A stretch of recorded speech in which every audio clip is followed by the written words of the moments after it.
ఈశ్వర విచారం జీవ విచారం అనేదాన్ని చూసాము. ఈశ్వరனுடைய தன்மைలు ఏమి, జీవనుடைய தன்மைలు ఏమి. త్వంపద విచారం తత్పద విచారం. ఇప్పుడు త్వంపద విచారం అటాన్ని చూసేప్పుడు ఈ జీవన్ అనేవాంటికి రెండు అంశం ఉంది అటాన్ని చూసాము. ఆత్మ అనాత్మ. దానిలో 7 పాయింట్స్ చూసాము. అదే మరి ఈశ్వర విచారాలని రెండు అంశంగా పరాప్రకృతి అపరాప్రకృతి అటాన్స్ రెండు అంశంగా చూసాము. ఒకటి వచ్చి మాయాతత్వం, ఇంకొకటి బ్రహ్మన్ అనేదాన్ని చూసాము. దానిలోని 7 పాయింట్స్ చూసాము. ఇప్పుడు దాని వెనక జీవ ఈశ్వర సంబంధం ఏమి అనే దానిని చూసాము. రెండు సంబంధం ఉంది. ఒకటి వచ్చి మాయనుடைய యాంగిల్లో చూసేప్పటికి, ఆ నోక్కులో చూసేప్పుడు, ఆ కన్నోటాలో చూసేప్పటికి, మాయనుடைய కన్నోటాలో లేకపోతే అనాత్మ కన్నోటాలో చూసేప్పటికి అక్కడ వచ్చి படைப்பு, படைப்பவன், పడైக்கப்படும் పొరుల్ అట అనేసి రెండుగా ఉంది అనే దాని మన ఆ సంబంధం ఉంది. ఈశ్వరుని వచ్చి పడచేవాండు, ఈ మన ఉలకంగా ఉండేది అన్ని పడైக்கப்படும் పొరుల్ అట అనేసి చూసాము. ఇదే మన అనాత్మ కన్నోటాలో చూసేప్పటికి జీవనికి ఈశ్వరానికి ఉండే సంబంధం. పరిణామి ఉపాదాన కారణంగా మాయై ఉండుకుని ఈ వివర్త ఉపాదాన కారణంగా ఉండే బ్రహ్మంలో తోట్ర మాత్రంగా విళంగుతుంది అనేది దాన్ని మనం ఏற்கனவே చూసిందాము.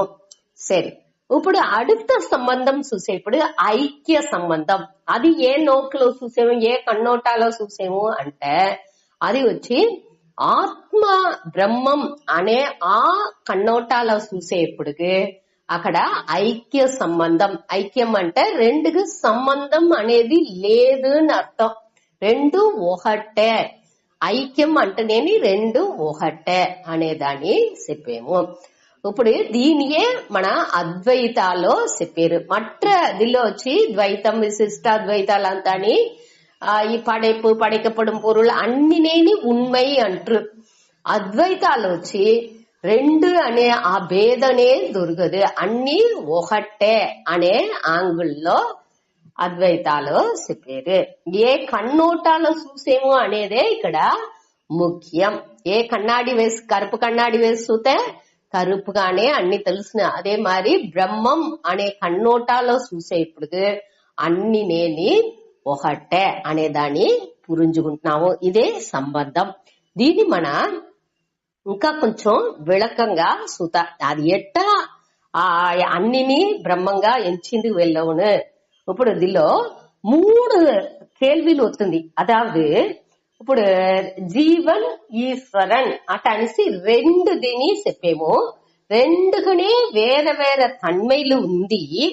ఇప్పుడు వేరే ఎగ్జాంపుల్, ఇప్పుడు కొడుకు ఇంకొకటి వచ్చి అయ్యా అట అని చెప్తే రెండు గురికి ఏమి సంబంధం, ఏ రిలేషన్షిప్ అంటే వీండుకు కొడుకు, ఎక్స్ ఒక పేరు బాబు, లేకపోతే దశరథ రామருக்கு అయ్యా, రామర్ దశరథருக்கு కొడుకు అట అనేసి ఆ సంబంధం మన చెప్పేము. అదే ఇది అదే యాక్చువల్ సంబంధం. అట్ట చెప్పేప్పుడు ఎట్టా ఒక రెండు ఊరిని ఎత్తుకున్నామంటే ఇట్టనే సంబంధం చెప్పుతాము. ఎట్టా ఐక్యం అనేదాన్ని ఇక్కడ ఎట్టా మా రెండు మగన్ తండ్రి అనేప్పుడు అక్కడ వ్యత్యాసం అనేది ఉందేగా, అది ఎట్టా రెండు ఈక్వల్ అవును అట అనిసిందా మనకు సందేహం రావచ్చు. ఇవాళ దాకా చేసింది వచ్చి శ్రవణం. ఇంకా మన కొంచెం వెళ్ళి చెయ్యపోయేది, ఇంకా ఒక క్లాస్ కు లేదా 2 క్లాసులు చేయబోయేది వచ్చి మననం. కేள்విలు అడిగాము, దానికి ఉండే బదుల్ని మన యోచించాము, విచారం చేసి యుక్తితో పురించుకుంటున్నాము. సరే, ఇప్పుడు వచ్చి ఈ అట జీవన్ ఈశ్వరన్ అటంటే రెండుగా ఉండేది, తండ్రి మగన్ అటంటే రెండుగా ఉండేది. ఎట్టా ఈక్వల్ టు దాని రెండు ఈక్వల్ ని ఎట్టా ఐక్యం ని ఎట్టా సంబంధం చెప్పింది వెళ్ళవును. ఇది కార్యం, ఇది కారణం అటని చెప్తాము. అనగా ఇది వచ్చి ఐక్యంని చెప్పింది వెళ్ళవును అంటే మనకి ఏర్కనవే దీనికి బదులు తెలుసును ఉంటున్నాలు మన దీని పట్టి ఒక విచారం చేసేము. కేள்వి మననే అడుగుంటున్నాము, బదులుని మననే చెప్పేము. ఇప్పుడు ఈ రెండునేని ఒకటి అంటే ఈ జీవనే ఈశ్వరన్ అటని చెప్తాముంటే జీవన్గా ఈశ్వరన్ అవిసాండ్ అంటే இறைவன் ஈஸ்வரன் கூட சம்சாரி அவசுனேக்கா அடுத்த సంసారిగా ఉండే ఇరైవన్ని మన అడంజేదిలో ఏం ప్రయోజనం ఉంది అట అనేసి ఒక కేల్వి మనకు రావచ్చు. ఈ కేల్విలంతా బాగా వాచ్ చేసుకోండా దాని బేస్ చేసి మన బదుల్ని చెప్పబోయేము. అదావదు జీవన్ని ఈశ్వరన్ ఒకటి రెండు ఐక్యం అటని చెప్పుతే మనకి ఏం సందేహం రావచ్చు? ఏమి జీవన్ కానే ఈశ్వరన్ ఇరైవన్ ఉన్నాడు అంటే అనగా జీవన్గా ఈశ్వరన్ అవిసాండు అంటే వాండు సంసారి వస్తున్నాయి, వాండుకు సుఖ దుఃఖం అన్ని వచ్చునేక అనగట్ట ఆ ఇరైవన్ని మన అడంజేదిలో ఏం ప్రయోజనం ఉంది, ముక్తి అనేది అంటే ఏం మరి అనే కేల్విలంతా మనకు రావచ్చు. అనగా ఇంకొక కేల్వి ఏం రావచ్చు అంటే సరే జీవన్గా ఇరైవన్ అవుతా అనేది మోట చూసాము. రెండో మాట ఇరైవన్ ఈ జీవన్ వచ్చి ఇరైవన్ కావిత, మొదటిది వచ్చి ఇరైవన్ జీవన్ కావిత, ఈశ్వరన్ జీవన్ కావిత అనే దాన్ని చూసాము. ఇరైవన్ వచ్చి ఈశ్వరన్ వచ్చి సంసారి కావితున్నాడు అట్టంటే ఇప్పుడు జీవన్ ఇరైవన్ కావిసాండు అంటే వాడు మోక్షం అవిసాండిక వాడు వచ్చి ఇరైవన్ అవిసాండు ఈ ఐక్యం అనేప్పటికి ఈ జీవనే ఇరైవన్ గా ఉన్నాడు అట అనేసి మనం తెలుసుకున్నాముంటే అక్కడ వచ్చి అది వచ్చి అనుభవానికి మన విరోధంగా ఉంది. నేట ఈశ్వరుని అవిందలోను నాకు ఈ సుఖం దుఃఖం అన్ని ఉందేగా అనుభవాల్లో నేను అన్ని అనుభవించుతా ఉండానిగా, అన్ని కష్టాలని నేను అనుభవించుతా ఉండానిగా. ఈ స్థూల శరీరాల్లో ఉండే కష్టాలు, ఈ సూక్ష్మ శరీరాల మనసులో ఉండే కష్టాలు, ఈ ఒంట ఉండే నోయి నుంచి వచ్చే ప్రచనలు, అనగా మనసులో సుఖ దుఃఖాన్ని నుంచి వచ్చే ప్రచనలు, అనగా కారణ శరీరం అనేప్పటికి సంజిత కర్మ ప్రారంభ కర్మ మన పళయ వాసనల నుంచి వచ్చే ప్రచనలు, ఆ పిరప్పు ఇరప్పు సులల్లో మనం చుట్టుకుంటానే ఉండాము. అట్టానేప్పటికి ఇరైవన్గానే ఉండాను అటానేసి ఎట్టా నేను యోచింది కర్పణ చేసింది కూడా నా నుంచి వెళ్ళవలేదే అట్టానేప్పుడు సరే అది అనుభవ విరోధంగా ఉంది. అట్ట నేను ఇరైవన్ అటానేసి నేనే ఇరైవన్ అటానేసి చెప్పేప్పుడు శాస్త్రంతో అడుగుతా దేనికి మరి ఈ శాస్త్రాలతో దేనికి మన చదవాలే అటానేసింత కేల్విలు వచ్చును. ఒక పొరుల్ ఒకే కాలాలో ఒకటికి ఒకటి మురణ్బట్టు ఉండేది, విరోధంగా ఉండేది. అదావదు இருள் పగల్ இருட்டு పగల్ வெளிச்சం ఆ రెండుని విరుద్ధంగా ఉండేది. రెండుని వేరే వేరేగా కంప్లీట్ గా మురణ్బాడుగా ఉండే రెండు ఒకే కాలాలో ఒకే టయాలో సేరి ఉండిందుకు ఒకే తన్மைలో అట్ట ఉండిందుకు వెళ్ళవదు. రెండు వేరే వేరేగా ఉండేది இருட்டு పగల్ வெளிச்சం లేకపోతే పగల్ ఇరవు అట అనేసి రెండు ఉంది అంటే పగల్ ఇరవుగా అవిందు వెళ్ళవునా అవనదా ఫుల్ வெளிச்சం ఉంది అట అనేప్పుడు అక్కడ இருட்டு అనేది వచ్చిందుకు వెళ్ళవదు. అదే మరి దాని ఈ కన్ఫ్యూషన్ ఈ సందేహాలంతా మనకు వస్తుంది. దాని శంకరర్ వచ్చి ఈ కేల్విలంతా ఆతండే కేల్విలు వేసి పూర్వపక్షి అంటారు దీని. ఇదే కేల్విలు అడిగి దానికి బదులుని వాళ్ళే చెప్పారు. ఈ శ్లోకానికి మట్టం 16 పక్కానికి కిట్టతట పెద్ద స్వామి దయానంద అంతా 50 పక్కానికి విளக்க రాసిండారు. ఈ దీనికి సంబంధం కేల్విలు ఈ పూర్వపక్షి అంటే ఏదో ఒక పర్వాలేదు అది కేల్వి అడిగేవాడు మీమాంస శాస్త్రం అంటారు. విచారం చేసేది, కేள்విలంతా అడిగి విచారం చేసేది. ఎట్టా ఇది కరెక్టా ఉండింది ఎల్లవును అట అని యోసించేది. అట విచారం చేసేదాని పట్రియే ఇక్కడ క్లీనా వేసిండారు.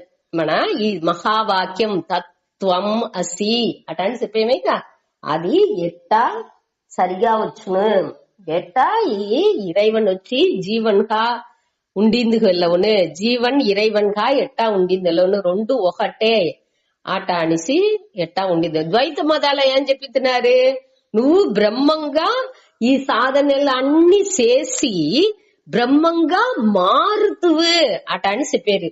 ఇంకా ఒక పీరియడ్ ఆఫ్ ఒక కాలం ఆ సాధన చేసి ఒక కాలం అవేపటికి నువ్వు ఆ బ్రహ్మంగా మారుతువు అనేది వచ్చి ద్వైతవాదం. ఆ ద్వైతవాదాలో ఇறைவன் అనేది ఉண்மை, జీవన్ అనేది ఉண்மை, బంధం ఉண்மை, మోక్షం ఉண்மை, అన్ని ఉண்மை. కావంటే అద్వైతాలో అన్ని నేని మిథ్యా. అన్ని నేని మిథ్యా అంటే ఏమి, ఉండేది మాదిరి ఉంది కావంటే ఉண்மைలో అది లేదు. అనుభవానికి మనకు తెలుతుందే తవిర ఎట్టా సూర్యుని ఉదిచుతుంది మరంజుతుంది అనేది అనకంట, వానం నీలంగా ఉంది అనేది దాన్ని బ్లూ కలర్ లో ఉంది అట్ట అనిస్తా చెప్పేవిగా, కడలు వానం అన్ని నేని బ్లూ కలర్ లో ఉంది అట్టనేమో. అది ఇంత మన అనుభవానికి ఉందే తవిర అది ఉண்மைలో లేదు. అది సైంటిఫికల్ గా అన్ని నేని ప్రూవ్ చేసినది. అదే మరి ఇక్కడ వచ్చి మన యుక్తి పూర్వంగా దీన్ని ప్రూవ్ చేసేమో. నాడు ఒక సమన్బాడుంతా చూసామే కా, வேற 7 + 1 = 7 + 1 8. అది వచ్చి 10 - 2 అది 8. వేరే వేరే నంబర్ ఉంది, వేరే వేరే సింబల్ ఉంది కావుంటే రెండు నేని ఒకటే అనేదాన్ని మన పురించుకుంటున్నాము. దీనికి ఒక సమన్బాడు అనేది వేసేదానికి 2 నిబంధనలు కండిపా కావాల. ఒకటి వచ్చి మేలోటంగా చూసేప్పుడు అక్కడ వేరుబాడు ఉండాల. అదాவது 9 = 9 అటానిసి సమన్బాడంతా వేసింది వెళ్ళవదు. మేలోటంగా చూసేప్పుడు నంబర్లు అన్ని వేరేగా ఉండాల, సింబల్ వేరేగా ఉండాల, అట్ట వేరే వేరేగా ఉండాల. ఇప్పుడు మన ఈ 7 + 1 = 10 - 2 అనేప్పటికి అక్కడ నంబర్లు వేరేగా ఉంది, సింబల్ వేరేగా ఉంది. అటతే మన చూసేప్పుడు మేలోటంగా చూసేప్పుడు వేరుబాడు ఉంది. కావుంటే అడిప్పడైలో అక్కడ వేరుబాడు అనేది ఉండకూడదు. 7 + 1 = 8, 10 - 2 8 అట అనేప్పటికి రెండు నేని సమనే. ఈ సమన్బాడుని మనసులో పెట్టుకునే మన ఈ ఈశ్వరునికి జీవనుని ఒకటే అనేదాన్ని మన చెప్పబోయేము. చూతాడి దీనిలో ఇంకొకటిని కొత్తగా కొంచెం వార్తల్ని ఇంకొకరే నేను ఇంట్రొడ్యూస్ చేసి కొంచెం వద్ద యోசிச்சாదో మన చెప్పంగా దాన్ని పురించుకోవచ్చు. అదావదు ఇప్పుడు ఆస్ట్రేలియాని ఇండియాని క్రికెట్ ఆడుతా ఉంది అట అని చెప్పేము. అట చెప్పుతే ఆస్ట్రేలియాని ఆస్ట్రేలియాని ఇండియాని అక్కడ ఆడుతుంది. ఇండియా అంటే మనకి ఏం చెప్పవచ్చు, ఇండియా వరైపడం, ఇండియా ఆస్ట్రేలియా అంటే ఆ వరైపడం, ఈ రెండు ఆడుతుంది అంటే ఆ రెండు ప్లేస్ కావా ఆడుతుంది. అక్కడ పోయి అక్కడ ఉండే మనిషిలు ఆడేరు అనేదాన్ని మన పురించుకుంటున్నాము. దీని వచ్చి మొట్ట ఇండియా ఆస్ట్రేలియా ఆడుతుంది అంటే అది వచ్చి వాచ్యార్థం లక్ష్యార్థం. అதாவது వార్తలనుடைய అర్థాన్ని అట్టనే ఎత్తుకున్నా ఉంటే దాని పేరు వాచ్యార్థం. వాచ్యార్థం అదావదు మీరు రాసుకోండి, వాచ్యార్థం లక్ష్యార్థం. లక్ష్యార్థం అంటే దాన్ని అట్టనే నేరడిగా పొరులు ఎత్తకూడదు, దానిలో మறைஞ்சு ఉండే పొరుల్ని మన ఎత్తుకోలే. ఇండైరెక్ట్ మీనింగ్ అటనిసి అర్థం. మறைముఖంగా అక్కడ ఏం చెప్పిందుకు వచ్చేరు అనేదాన్ని మన పురించుకుంటున్నాము. మన దీనిలో వచ్చి నిండా మన డైలీ లైఫ్ లో మన దీన్ని జాస్తి ఉపయోగించుతూ మన దాన్ని జ్ఞాపకం పట్టుకునేది లేదే తవర అడిక్కడి మన యూజ్ చేసే ఇదే ఇది ఇంత అని. ఇప్పుడు ఇంకొక ఉదాహరణ చెప్పాను. ఇప్పుడు దొర వచ్చేరు మన ఇంటికి, వచ్చిన వాళ్ళతో నీళ్లు తాగేరా అట అనేసి మన అడిగాము. ఎత్తురండా అట అనేసి వాళ్ళు చెప్పారు అంటే మన వచ్చి ఇప్పుడు నీళ్ళు వచ్చి నీళ్ళే ఎత్తురమ్మన్నారు వాళ్ళు. మనం ఒక టంబ్లర్ లో ஒரு டம்ளர் கொண்டு வா, ஒரு செம்பு கொண்டு வாங்க అట అనేరుని పెట్టుకోండా. ఒక సెంబు ఎత్తురండా అంటే మన సెంబుని ఎత్తుపోతాము, వట్టి సెంబుని ఎత్తుపోతాము. సెంబులో నీళ్ళని ఉన్నదల్లో అది వచ్చి అండర్స్టూడ్. ఒక సెంబు ఎత్తురండా అంటే ఒక సెంబు అనేది సెంబులో నీళ్ళని సేరి ఉంది అనేది మన పురించుకుంటున్నాము. అదే మరి నిండా వార్తలు మన యూజ్ చేస్తాము. ఒక కప్ తాగినా, ఒక ప్లేట్ తిన్నా, ఒక ప్లేట్ అంటే ప్లేట్ ని తిన్నాము మన లేదు, అది ఇంత మన పురించుకుంటున్నాము. అదే మరి సరే ఒక ఆ నీళ్ళు సెంబులో నీళ్ళు ఉంది అనేది మన పురించుకుంటున్నాము. ఇంకొకటి అదే మరి నేను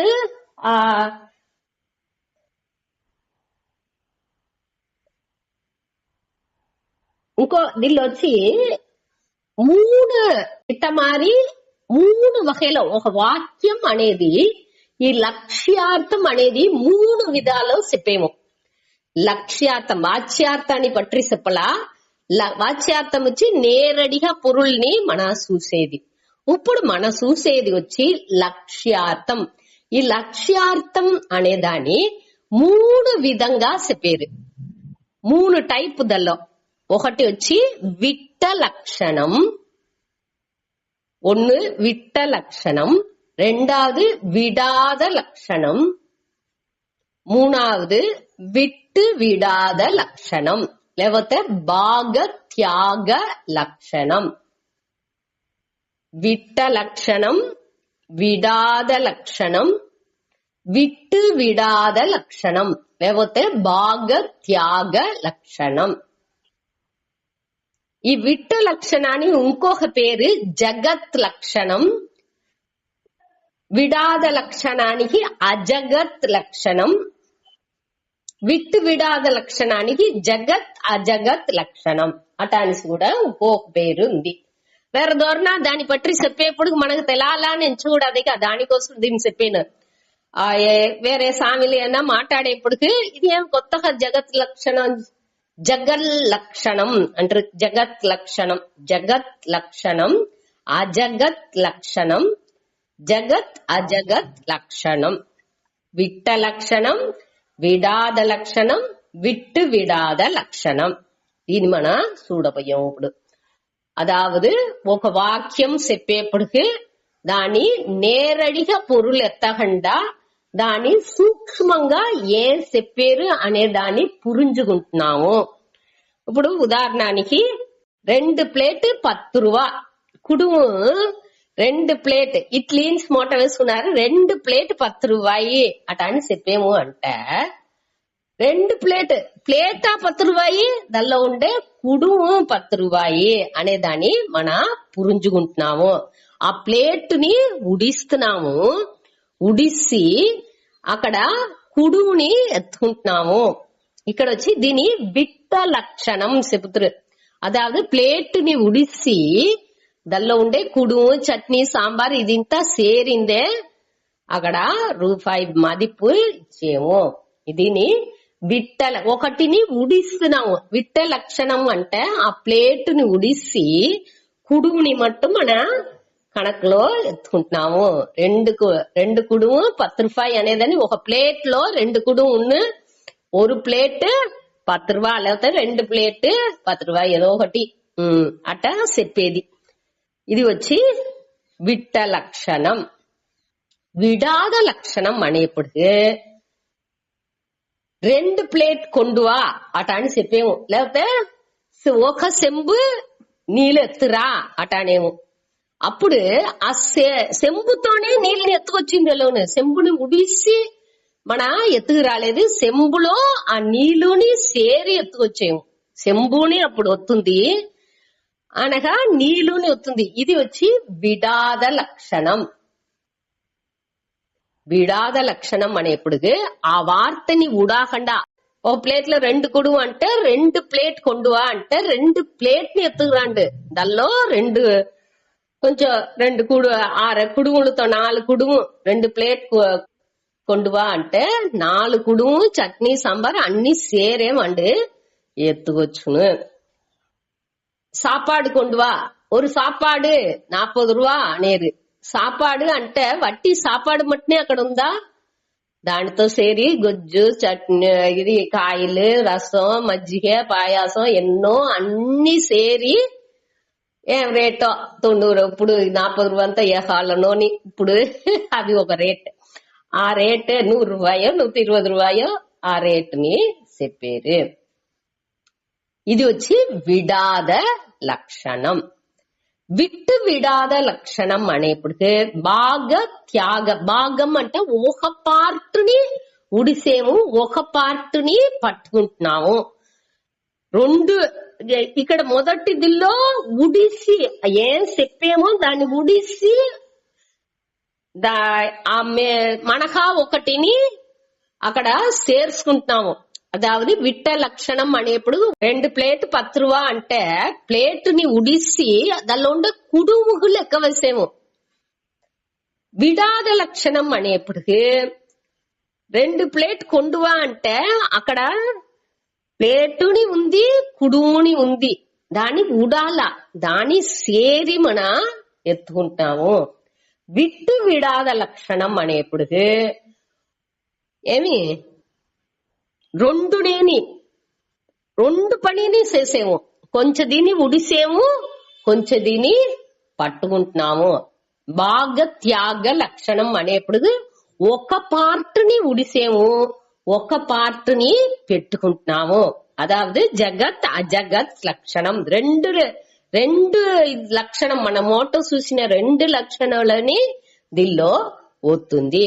దీనికి ఏం ఉదాహరణం అంటే సోయం దేవదత్త సహ అయం దేవదత్త. అదావది అవనే ఇవన్ అనేప్పటికి మన కాలేజీలో ఎప్పుడోని ధోర్నియో మన ఫ్రెండ్ ఒకరిని చూసిండాము. ఎప్పుడు 30 వర్షం ముందాతి ఒకరిని చూసిండాము. వాళ్ళు ఇప్పుడు మధురలో పెట్టి నేను ఏదో ఎగ్జిబిషన్ పోయేప్పుడుగో లేకపోతే ఒక మ్యూజిక్ కాన్సర్ట్ పోయేప్పుడుగో ఎక్కడో పెట్టి సామి ఇది నడిసేప్పుడు అక్కడ పెట్టి వాళ్ళని చూసేను. అజ్జ నువ్వా అది అట అనేసి మన చెప్పేమేక వాండా నువ్వు అట అని చెప్పేము. ఆ కాలం వేరే ఆ దేశం వేరే. ముందర నే కుట్రాలలో పెట్టి చూసిన ఒక మనిషి నా ఫ్రెండ్ ఇప్పుడు ఇంకొక తావులో చూసేము అక్కడ వాడి ఊరువ వేరేగా ఉంది. జుట్టు కాను గుండు గుండా వేసారు. అప్పుడు ఒళ్ళిగా కుచ్చి మారి ఉండిన వాళ్ళు ఇప్పుడు బలిసి పూసనిగా మారి వేసారు. జుట్టు ఒకటి కాను అనగా కంప్లీట్ గా విద్యాసంగా ఊరువాణి మన చూసేము. కంటే వాళ్ళే వీలు అట అని చెప్పేము. ఆ ఊరువాణి ఉడిస్తున్నాము అన్ని ఉడిస్తున్నాము కావంటే వాళ్ళే వీలు అట అనేసి ఐక్యం చెప్పేము. నువ్వే వాళ్ళు నువ్వే వాండా అట అనేసి అడిగేము. అట అనేప్పుడు అట ఊరువాణి ఉడిసేది దేశాన్ని ఉడిసేది అప్పుడు ఉండే కాలాన్ని ఉడిసేది అన్నిని ఉడిసి ఈ మనిషే వాండే అట అనేసి మన పురింజుకుంటున్నాము. ఇది వచ్చి విట్టు విడాద లక్షణం. ఇప్పుడు దీనిలో శాస్త్రాల్లో మనకు దీనిలో వచ్చి శాస్త్రాల్లో 3 ఎగ్జాంపుల్స్ చెప్పుతారు. యూజువల్ గా చెప్పే ఎగ్జాంపుల్ ఏమి అంటే విట్ట లక్షణానికి ఉదాహరణం గంగాయాం గోశాలக, అదావదు గంగైயில் గోశాలై అంటే ఇది పస్మాట్ కొట్టిల్ అట్లాంటివిగా, గంగైயில் కొట్టిల్ అనేసి అర్థం. ఈ గంగైயில் అనేప్పటికి ఆ నీళ్ళు ప్రవాహం పోతా ఉంది, దాని పైగా ఈ కొట్టిలు పెట్టిందుకు వెళ్ళవునా అది పడుతుంది నీళ్ళు. కండిపుగా అక్కడ ఉండింది వాய்పే లేదు. గంగాయాం గోశాలక అంటే గంగై కరైలో ఆ గోశాలై అనేది ఉంది అనేదాన్ని మనం పురించుకుంటున్నాము.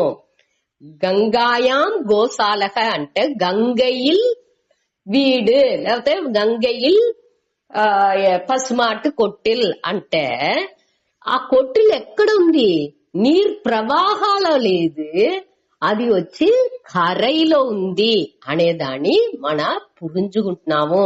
ఆ ప్రవాహం, నీళ్ళ ప్రవాహాన్ని ఉడిసి ఏ తావులో ఉండేదాన్ని ఉంది అనేదాన్ని మన కాని వేరే ఒక తావుని ఆ కరై అనేదాన్ని మన పురించుకుంటున్నాము. అది వచ్చి విట్ట లక్షణం లేకపోతే జగత్ లక్షణం. அடுத்து విడాద లక్షణం, అజగత్ లక్షణం అనేదానికి ఏం ఉదాహరణం చెప్తారంటే సోనో ధావతి. సోనో ధావతి అంటే சிவப்பு ஓடுகிறது. அதே சிவப்பு ஓடுகிறது அதட்ட கலர் பருத்துன்னு అంటే சிவப்பு కుదిరై ఓడుகிறது అనేదాన్ని, ఆ కుదిరైని మన చేర్చుకుంటున్నాము. అక్కడ శివప్పు అనే దీన్ని ఉడాలేదు ఎట్టా, అక్కడ గంగైயில் అనేది గంగైని ఉడిసి గంగై కరై అనేదాన్ని మనం ఎత్తుకుంటున్నాము అక్కడ. ఇక్కడ వచ్చి శివప్పు ఓడిகிறது అంటే శివప్పు కుదిరై, శివప్పుని ఉడాలా శివప్పుని పెట్టుకుంటున్నాము, కుదిరై అనే దానిని చేర్చుకుంటున్నాము. అటనేప్పటికీ ఇది వచ్చి విడాద లక్షణై. సోనో ధావతి சிவப்பு ఓడుகிறது అనేదాన్ని శివప్పు కుదిరై ఓడుகிறது రేస్ కోర్స్ లో మాట్లాడే వాక్యంగా మనం ఎంచుకోవాల్సిందే. సరే.